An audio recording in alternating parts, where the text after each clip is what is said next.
J'aimerais vous présenter un nouveau Pokémon qui s'appelle TNDNA, qui a quand même 51 000 abonnés. Voilà, on m'en a parlé hier, donc c'est énorme, des vidéos à plus de 100 000 vues. Il continue, alors là, c'était il y a 5 ans, mais il continue à faire des vidéos, beaucoup de vidéos. Salut à ce soir, Sandlash, merci d'être passé, c'est adorable. Ah, bah si vous avez des textes sur la... S'il y a des textes sur la commune sur Wikisource, Poslovitch, n'hésite pas à me les envoyer sur Twitter, je serais ravi de les mettre en avant, de les lire. Non, j'ai quasiment pas travaillé sur la Révolution française. Je suis en train de lire Max Gallo en ce moment, donc pour avoir un autre regard sur la Révolution française, mais je n'ai toujours pas lu pour l'instant. Toujours pas lu de trucs un peu solides là-dessus. Ah, bravo Feriluna pour la remise de diplôme, félicitations. Donc voilà, TNDNA. Merci Léonie pour l'abonnement et les particules subatomiques, vous êtes les bienvenus tous les deux ou toutes les deux.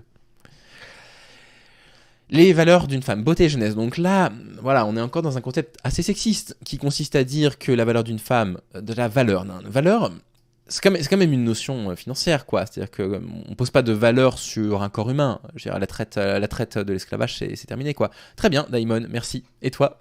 Ah bah salut, Daimon. Bah, c'est la première fois que tu es sur le chat, je crois, Daimon, si je dis pas de bêtises.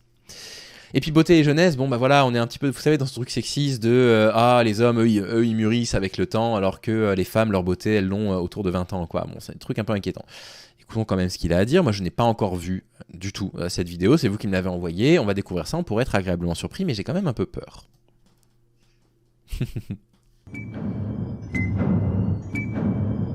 Comme pour la vidéo sur la valeur des hommes, tout ce qui améliore votre personne, tout ce qui augmente votre valeur, est bon à prendre. Et encore une fois, il faut savoir prioriser, parce que tous les critères n'ont pas la même pondération. On ne va pas y aller par 4 chemins. Ce qui influence le plus la valeur d'une femme, c'est sa beauté et sa jeunesse. D'accord, ok. Donc en fait, c'est dit, on est chez les ultra mascus. En plus, il y a le truc MILF Hunter en haut. La valeur d'une femme, c'est sa beauté et sa jeunesse. Donc voilà, on est la femme comme objet sexuel, comme objet de désir de l'homme. La question de l'horloge biologique est une question très sexiste, elle est produite entre autres par ce genre de truc là, parce qu'on va dire oui la femme elle est jeune, donc ça va créer une pression à la jeunesse, évidemment vous avez quand même, moi j'ai des élèves qui ont entre 19 et 26 ans qui dépriment le jour de leur 23e anniversaire, en disant j'ai l'impression d'être vieille, ça vient des discours comme ça quoi évidemment, donc bon ça commence pas particulièrement bien, c'est la chaîne secondaire de DiCaprio c'est ça, speedrun de Mascu à 19 secondes, on a déjà la confirmation en fait que effectivement on avait raison de s'inquiéter. Non mais le truc de la MILF c'est incroyablement sexiste aussi évidemment parce que les femmes seront toujours des objets sexuels. Voilà. Même une mère sera perçue comme un objet de désir sexuel. Donc on est dans le pur sexisme. Excusez-moi un instant.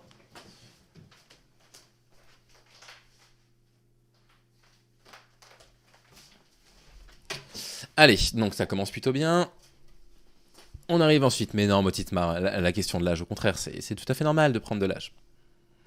Bien sûr que l'intelligence, la personnalité, etc., ça peut être une valeur ajoutée, mais pas autant que la jeunesse et la beauté. C'est un peu comme comparer le coefficient de l'art plastique par rapport aux maths. Pour le bac S, certains vont dire que c'est superficiel et faire les pucelles effarouchées, mais c'est comme ça. I don't frankly have time for total political correctness. Il y a encore seulement quelques centaines d'années. Même tout ce qui est vierge, effarouché, pucelle, effarouché, tout ça aussi est une vraie question de sexisme, encore une fois. Mais vous voyez, dans toutes ces expressions, pour l'instant, on n'a que la femme objet. La femme comme objet sexuel depuis le départ. Donc là, voilà, on a un discours très masculiniste.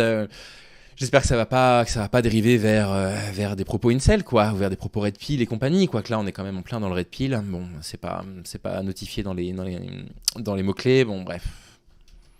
On ne vous fout jamais la paix, exactement. Quel que soit votre âge, quel que soit votre corps, enfin bref. Le rôle de la femme, c'était d'être un bon réceptacle pour porter et élever des beaux mioches dans de bonnes conditions. C'est tout. Quasiment tous les autres rôles étaient assumés par l'homme. Évidemment, aujourd'hui, on n'est plus aussi complémentaires qu'avant. Les femmes travaillent. Ah, pour lui, c'est une complémentarité. Pour lui, qu'on ait imposé aux femmes de ne gérer que les affaires intérieures, à savoir la famille, les enfants, et bien sûr le travail domestique gratuit et le travail au champ gratuit au service des hommes. Pour lui, c'est une complémentarité. Bon, on va pas très loin. Hein. Il a dit réceptacle en plus. J'ai pas entendu.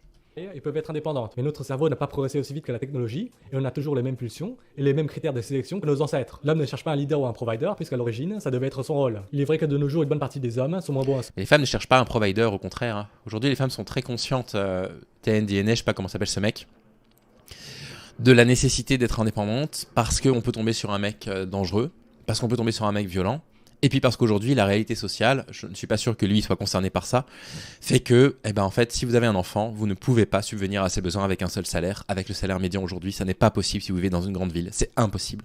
Les deux ont besoin de travailler. Ce rôle que les femmes. La polarité tend à disparaître. Les femmes veulent un homme fort et indépendant. L'inverse n'est pas vrai. Ça s'appelle la complémentarité et la polarité sexuelle. La polarité sexuelle, c'est les hommes qui veulent une femme dépendante. Mais vous voyez, en fait, dans ce discours-là, c'est que quand il dit les hommes veulent pas de femmes indépendantes, c'est quand même dangereux parce que tout le mécanisme de l'emprise et toute la stratégie de l'agresseur sont d'autant plus efficaces que votre victime est isolée, donc est dépendante de vous. Parce que une femme qui travaille, c'est pas que de l'argent. C'est ça que eux ne comprennent pas, qu'ils n'entendent pas. C'est aussi une femme qui a accès à un tissu social riche de par les personnes qu'elle va côtoyer au travail, au quotidien. Et donc qui peut parler potentiellement des choses qu'elle vit. Mais une femme qui va être cantonnée du coup à un rôle domestique, qui va du coup produire du travail gratuit pour les hommes en permanence, donc qui va subir une véritable exploitation masculine, et qui du coup va se retrouver avec un mec exigeant qui va lui donner des tâches à faire, à ne plus savoir qu'en faire, qui ne verra personne de ses journées, qui aura à peine le temps pour 2-3 coups de fil. Elle n'a pas la possibilité de parler de sa condition à l'extérieur et de réaliser qu'en fait, elle est en train d'être sous la domination d'un homme, quoi. Et c'est tout ça, en fait. Un lexique, je pourrais toujours faire une vidéo de lexique, hein, si tu veux, un jour, à Miami, c'est avec plaisir. Salut, Saïdoran. Je préfère une fille qui squatte, qui fait du pole dance, qui chante, qui danse, qui m'invite à faire des puzzles 1000 pièces, qui me lit 50 Shades of Grey, ou qui me parle de ce qu'elle a réussi à dénicher en faisant du shopping. Une fille girly, quoi. Qu'une fille laide, même s'il a un QI de 160 et un prix Nobel. Une fille girly plutôt qu'une fille laide avec un prix Nobel, mais en fait va te faire foutre. Enfin, je veux dire, tu es qui pour affirmer que les filles sont laides ou quoi que ce soit. Enfin vraiment, hein, je le déteste déjà. Hein. C'est aller vite. Hein. J'étais vraiment prêt à essayer de détricoter son discours un peu calmement, mais en fait non, ce mec-là m'agace. Hein. Je ne cherche pas non plus une nana qui veut jouer au patron. Désolé, mais l'esprit de compétition, on le retrouve déjà assez dans le monde des hommes. Ah, donc ça c'est sexiste. On n'a pas vraiment le mot, un peu autoritaire, mais en français, autoritaire n'a pas une connotation sexiste. Aux États-Unis, ils utilisent bossy. Bossy, c'est un mot qui n'est utilisé que pour les petites filles. On va dire qu'une petite fille qui a du caractère, qu'elle est bossy, qu'elle est autoritaire. C'est un truc très sexiste. On va considérer que les bossy, les autoritaires, c'est un truc masculin. Et donc, on va pas aider les filles à développer déjà leur caractère, c'est important, et ensuite à apprendre à pondérer le caractère dans certaines situations. On peut pas être, je sais pas, autoritaire dans tout. On peut pas être autoritaire avec son professeur à l'école, par exemple, avec son maître d'école, avec sa maîtresse. Ah bah oui, non, mais on est toujours chez les insécures hein, dans ces cas-là, hein, ce type de discours-là. Et donc voilà, du coup, si c'est pour réfréner du coup le caractère d'une petite fille, on est dans du pur sexisme, on est encore une fois dans de l'essentialisme, c'est les hommes qui sont censés être comme ça, les femmes qui sont censées être comme ça. C'est un alpha, il a une moustache, effectivement, pour répondre à la question de Boginer. Quand je rentre chez moi le soir ou après avoir bossé sur un gros projet, j'ai envie de me détendre en présence d'énergie féminine. D'énergie féminine. J'ai pas envie de me faire prendre en strapon. On va utiliser le même Parce que c'est strapon, j'ai pas envie de vérifier. schéma que pour la vidéo 53. Ici, on va seulement parler de la courbe rose. Chez une femme, beauté, jeunesse et valeurs sexuelles sont liées. La valeur... Mais qu'est-ce que c'est que cette merde? Mais qu'est-ce que c'est que cette merde? Ah, je vous l'ai annoncé, hein. Regardez, le capital beauté des hommes, c'est à partir de 30 ans quand les courbes se croisent, hein. À tous les coups, il avait pile 30 ans un jour-là, il avait besoin d'être rassuré. Hein. Qu'est-ce que c'est que ce délire? Ils osent mettre le capital d'attirance de sexe à 15 ans, là? Ils osent faire ça? Non mais c'est quoi? C'est un truc de pédocriminel, ce truc? La valeur sexuelle d'une femme est à son apogée dans le début de sa vingtaine. C'est ce que vous diront tous les hommes honnêtes. C'est aussi la période où Ah, tous les hommes honnêtes. Non, 2 secondes, non, tous les criminels. les risques pendant la grossesse sont les moins élevés, autant pour la mère que le gosse. Oh, putain. Ah ouais, il en est là, le mec. Ah ouais, là, non, c'est vachement dangereux, ça, hein. C'est comme ça. On remarquera aussi que plus les femmes avancent en âge, plus elles ont tendance à devenir fat et à se négliger. Mais nous aussi, en fait, plus on avance en âge et plus on prend de la masse musculaire, de la masse graisseuse, c'est complètement naturel. Parfaitement sain, il n'y a pas besoin de shamer par rapport à ça. Mais c'est horrible, on a une selle sur 20 là. Hein. Ah non, mais c'est grave, ce truc-là, ça va sur YouTube, hein, je vous le dis. Hein. Phénomène qui est encore plus prononcé si elles ont déjà eu des gosses. C'est aussi pour ça qu'on dit qu'il ne faut pas demander son poids et son âge à une femme, et qu'elle vous remercie si vous dites qu'elle paraît mince et qu'elle fait plus jeune que son âge. À bientôt. Encore une fois, la jeunesse et la beauté sont liées et déterminent quasiment toute la valeur sexuelle d'une femme. Demandez-vous pourquoi on entend beaucoup parler des supermodèles et autres. Non mais stop, je veux pas entendre ça là. Je veux pas entendre des arguments pédos là. On a alors baisé avec des millionnaires. Une jolie jeune fille dans la hiérarchie des femmes, c'est l'équivalent du Golden Boy ou le millionnaire dans la hiérarchie des hommes. Une fille dans sa vingtaine peut baiser quand elle veut. Si un Bah il est raciste aussi. soir elle ne veut pas se sentir seule, elle a juste à claquer des doigts et le problème est réglé. Une fille moderne va profiter de sa valeur très très haute et peut avoir autant de plans cul qu'il y a de lettres dans l'alphabet. Et voilà, l'hypergamie des femmes, l'abondance sexuelle des femmes versus la misère sexuelle des hommes. Ah bah, on est chez les incels. On est chez les incels qu'on a l'habitude d'entendre. Il est exactement comme les autres, en peut-être un petit peu plus dangereux que certains. D'ailleurs, elle a raison de le faire. Exactement, on dirait un truc du forum 18-25. Ah, ils ont toujours les mêmes mèmes en boucle là. Remarquez, bon voilà, Conversano qui s'en prend une, moi je suis pas Je suis pas très chagriné non plus, mais bon, c'est quand même navrant ce plateau. Plus une fille a de prétendants, plus la probabilité qu'il y ait des mecs à son goût est grande. Et plus il y a des mecs qui sont à son goût, plus elle va baiser. En fait, c'est logique. La jolie jeune fille qui peut se taper le capitaine de l'équipe de foot, évidemment qu'elle ne va pas se contenter de faire double clic la souris le soir quand elle se sent seule. Aujourd'hui, sexe et reproduction ont été dissociés. Pourquoi est-ce qu'une femme se retiendrait de se laisser aller autant qu'un homme? Il n'y a pas de salope ou de fille sage. Moi, tu vois, j'y vais. C'est enfin un truc avec le gars, j'ai dit d'accord, oui, salope, fille, ça, c'est du sexisme. Du pur sexisme, ça n'existe pas. J'en vois déjà qui vont me sortir des exemples isolés de femmes exceptionnelles, comme Sophie Marceau, qui est encore très jolie à plus de 40 ans. C'est sûr que c'est une très jolie femme, malgré son âge. Non mais attends, mais ce mec-là, c'est pas une vidéo qui mérite, ça, c'est des baffes, quoi. Alors... Ah non, mais je peux plus, hein, je peux plus les entendre, ces mecs-là. Je ne peux plus les entendre, pauvre type. Carole Bouquet. Elle est pas extraordinairement belle. Elle est incroyable, cette femme, quoi. Et pour qui il se prend là? C'est les filles de 15 à 20 ans dans le début de la vingtaine. Putain, je peux pas les supporter, ces mecs-là. Ils vivent dans un porno exactement, je peux plus les blairer, quoi.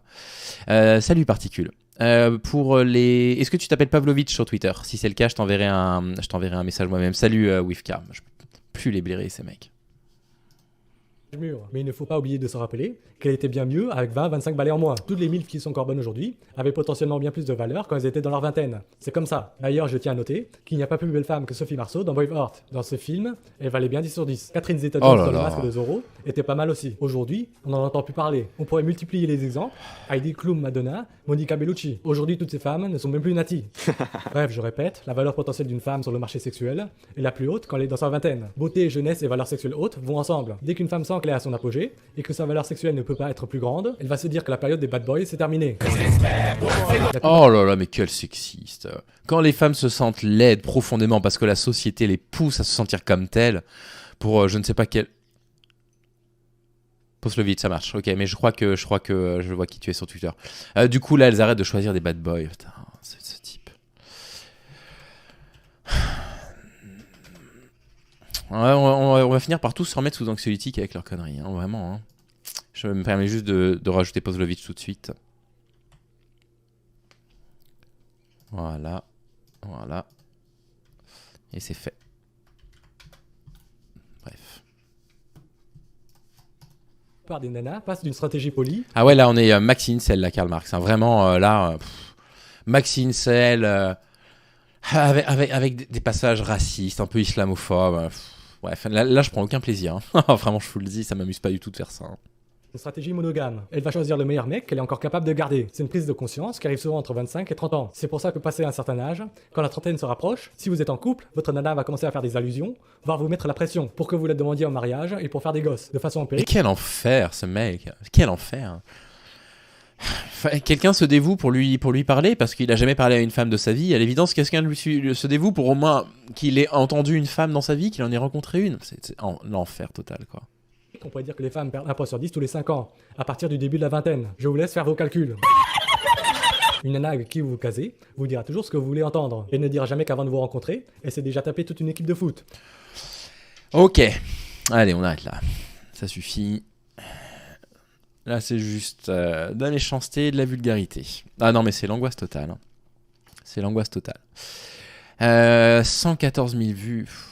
114 000. Bah non, il faut qu'on voit en entier, quoi. S'il y a des trucs à débunker, il faut qu'on débunk, quoi. Il faut bien que les gens qui le suivent, ils débarquent sur ma chaîne et qu'ils entendent le contre-discours. Hein. Merci pour l'abonnement, Shipper. Sois Léo la bienvenue sur la chaîne. Et qu'elle a adoré ça. Ta femme, on l'a détournée. Maintenant, elle tartine avec tous les petits du check-up. Parce qu'elle sait que c'est le genre de révélation qui va faire baisser sa valeur symbolique. D'ailleurs, parlons-en de la valeur symbolique de la femme. Il y a des éléments qui font que la valeur d'une femme peut diminuer. La blague du hamster, qu'est-ce que j'avais dit? Ça m'était venu comme ça, c'était lui, la hamster qui court à l'envers dans la roue dans la tête. Aux yeux des hommes, la valeur symbolique d'une nana s'effondre lorsque trop de mecs l'ont baisé. Ou si elle est maman. Oh là là là là, mais quel incel. La valeur d'une femme s'effondre quand des mecs ont eu des rapports. Mais enfin, je veux dire, il est au courant que les femmes, elles ont eu une vie sexuelle avant de nous rencontrer. Enfin, je veux dire, on a plus 19 ans, quoi. C'est plus notre première rencontre à la fac, quoi. Le pauvre mec. C'est vraiment le culte de la virginité qui... il faut absolument qu'on fasse une vidéo là-dessus. Il y a des femmes qui ont écrit des textes très intéressants justement sur la virginité. Il faut que je les invite pour qu'elles vous en parlent, pour que vous compreniez à quel point ce sont des propos qui sont dangereux. Ah, mais on est dans de l'insécurité, mais profonde, Non, une mère a une valeur symbolique diminuée aux yeux de tous les hommes, sauf un, le père du gosse. Aux yeux d'un homme, une mère Ah là là, mais il est au courant de toutes les femmes qui ont eu des enfants avec des hommes violents et pour qui c'est un enfer au quotidien en fait. De devoir le confier un week-end sur 2, de devoir le revoir, de devoir subir les manipulations permanentes, etc. Il connaît rien à rien. a sa valeur symbolique qui augmente que si c'est son gosse qu'elle a porté. C'est pour ça que pour une femme qui voit sa valeur sexuelle baisser avec le temps, le meilleur moyen de garder un homme est de faire un gosse avec lui. Ou encore pire, de lui faire croire qu'elle porte son gosse. Quelle honte, mais quelle honte. Vraiment, quelle honte. Donc les femmes, c'est des manipulatrices. Donc les femmes, elles font des enfants pour piéger les mecs. Oh là là.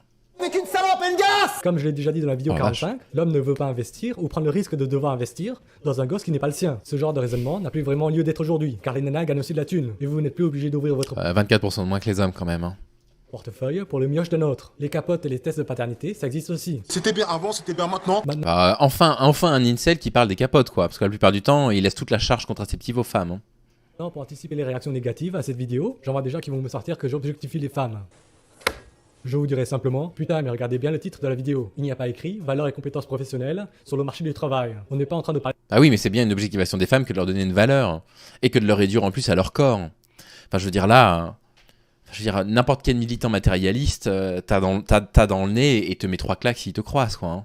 du marché de l'emploi, c'est hors sujet. Il n'est pas non plus question de valeur sur le marché de l'amitié ou du mariage. La dignité d'une personne n'est pas non plus le sujet de la vidéo. Certains white knights viendront pleurnicher que les femmes ont moins de marge de manœuvre que les hommes, parce qu'un homme laid peut potentiellement avoir une très grande valeur s'il réussit socialement. Ce n'est pas totalement vrai. Les femmes laides qui ont réussi socialement peuvent toujours devenir des femmes cougars. Elles peuvent se taper des mecs pauvres. C'est la merde, hein? Dans ce cas de figure, on retrouve une inversion de la polarité sexuelle. Bon, ouais, s'il vous plaît, épargnez-moi les 2 dernières minutes, quoi, s'il vous plaît. Bon, bah voilà, hein, c'est la même chose, comme d'habitude. On va laisser YouTube ici, hein, désolé de vous avoir laissé avec un truc aussi lamentable. On ira débunker des trucs moins déprimants prochainement, c'est promis.